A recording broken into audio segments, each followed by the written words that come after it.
नमस्कार शेतकरी मित्रांनो, आज मी तुमच्यासाठी घेऊन आलो आहे खतीज कटणी यंत्र, जे की सध्याच्या काळात चालणारे लेबरच्या अडचणीमुळे, मजदुरांच्या अडचणीमुळे शेतकरी खतीज कटामध्ये भरपूर त्यांना ताप होतो।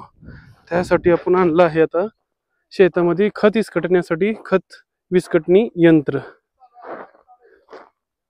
हे असं मागे असं पीटीओ जसं आपण रोटर जोडतो तसं टापलिंगला आणि हायड्रोलिक मांड्यांना जोडला जातो आणि पीटीओ सॉफ्टला ही जॉईंट असा जोडला जातो। ह्याच्यामध्ये असा ही फॅन येतो, जे की जो ढिगारा लावलेला असतो आपला शेणखताचा, कसलाही खत असू द्या, त्या शेणखताचा ढिगारा लावलेला असतो, त्या खताला इसकटण्यासाठी हा फॅन दिलेला आहे कंपनीनं, जे की जसं ही ब्लेड फिरल तसंही खत विस्कटतो। आता तुम्हाला अगर दाखवायचं म्हणलं तर मी तुम्हाला इथं दाखवू शकतो। इथं विस्कटलेलं आहे आपण खत, इथं बघा हे सगळं पसरून आलेलं आहे। आरामशीर कमीत कमी म्हणलं तर 25 ते 30 फुटाचा एरिया हा कव्हर करतो आणि आरामशीरित्या त्या बांधापासून इकडे या इथपर्यंत ह्यानं लगभग 30 फुटाच्या अंतरापर्यंत ह्यांनी खत इसकटलेलं आहे। आणि जे की सामान्य म्हणलं तर सामान्य माणूस खोऱ्या पाटीनं जरी इसकटायचं म्हणलं तरी इसकटू शकत नाही, ते काम ही मशीन करते, ही खत इसकटणी यंत्र करतो आणि आरामशीर लांबपर्यंत फेकू शकतो। त्यात लेबरची बी काही अडचण नाही, ट्रॅक्टरला पण लय मोठा लोड पडत नाही आणि ट्रॅक्टरच्याही जास्त मोठ्या ट्रॅक्टरची गरज बी नाही। कसलाही ट्रॅक्टर असू द्या, 25 HP पासून 50-60 HP पर्यंत ट्रॅक्टर असू द्या, सगळ्यांना हा जोडला जातो आणि सगळ्यांनाच आरामशीर ही ऑपरेट करू शकतो। ड्रायव्हरला कसलाही ताप होत नाही, नॉर्मल एक्सिलेटर मध्ये फॅन फिरतो।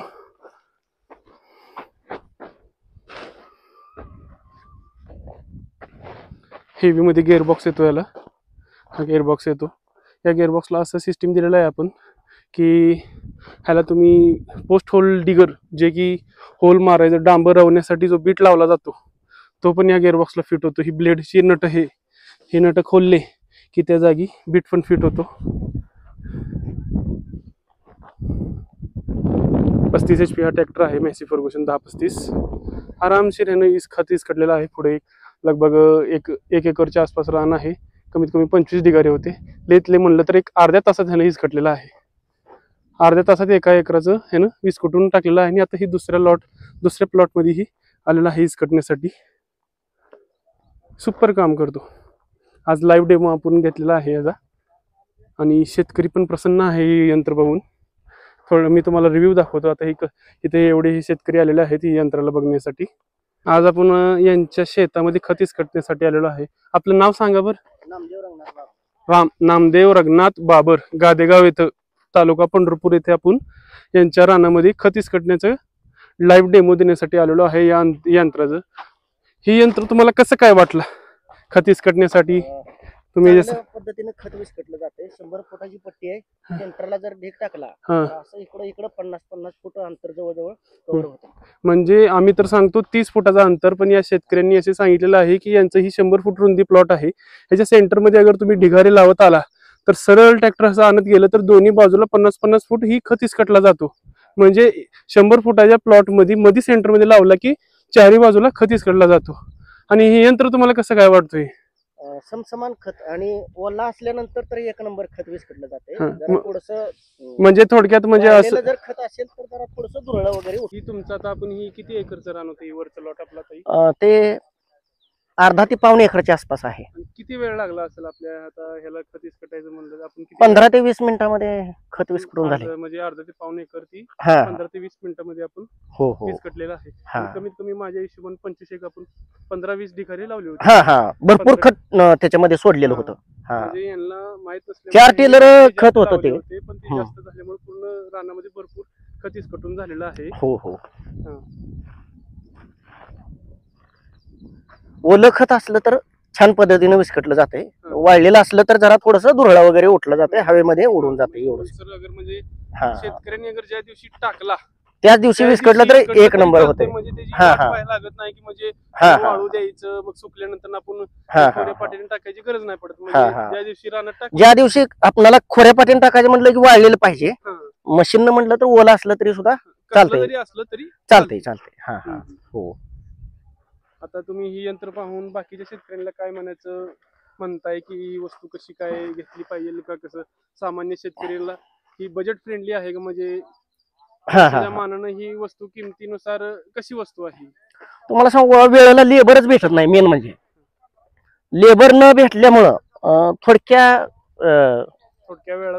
वेळात आणि चांगलं काम होतंय.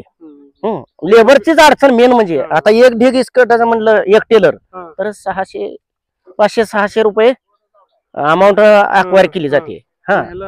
मग कमी किमतीमध्ये होऊन जाते हे. यंत्र पण एवढं महाग नाही अगर जरी कोणी भाड्यानं जरी चालवायचं म्हणलं तरी म्हणजे व्यवसाय करण्यासाठी सुद्धा जर घेऊन असं एखाद्यानं व्यवसायासाठी जर घेतलं तरी सुद्धा फायदेशीर आहे. होय होय. धन्यवाद.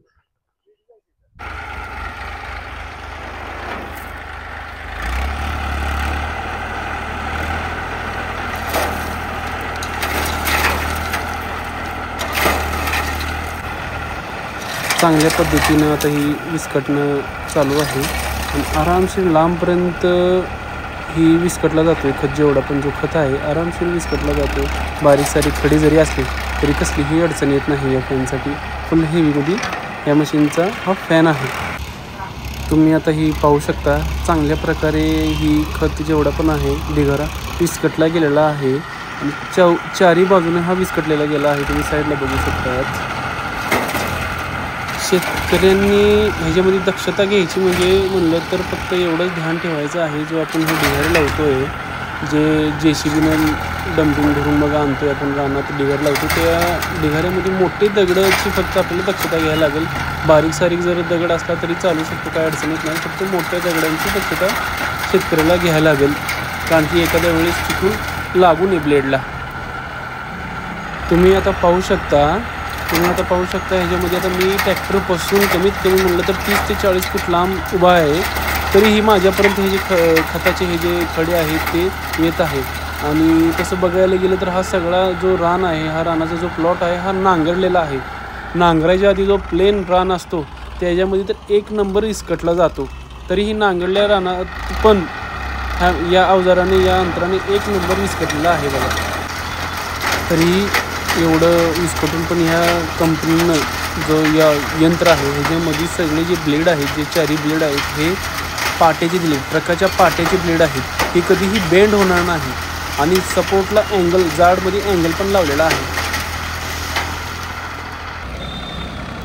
तुम्ही पाहू शकता याच्यामध्ये हे जे 4 ब्लेड दिले एकदम हेवीमध्ये ब्लेड दिलेले आहेत आणि मस्तपैकी विस्कटलेला आहे. कसलाही राहिलेला मातीपर्यंत ह्यानं खत काढून मातीपर्यंत विस्कटायचं काम झालेलं आहे ह्याच्यामध्ये या यंत्रामध्ये. आणि हे तुम्हाला जर या यंत्राची गरज असेल तर ही जो नंबर दिलेला आहे ह्याच्यावर तुम्ही संपर्क करू शकता. बाकी इतर काही माहिती पाहिजे असेल तर तुम्ही या खाली स्क्रीनवर नंबर दिला जाईल त्यावर संपर्क करा. तुम्ही पाहू शकता फुल हेवीमध्ये हा यंत्र दिलेला आहे आणि हेवी असल्यामुळं ट्रॅक्टर पण पूर्ण उचलतोय एवढं हेवी ही यंत्र आहे.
तुम्ही पाहू शकता मस्त प्रकारे विस्कटणं झालेलं आहे आणि एवढं हेवी ब्लेड वगैरे दिलं आहे की मोठे मोठे दगड आहेत त्यांचे पण 2-3 तुकडे झालेत. मोठ्या धोंड्याचे ह्याच्यात 2-3 तुकडे झालेत त्या मोठ्या धोंड्याचे. एवढ्या हेवीमध्ये या यंत्राचं ब्लेड आहे.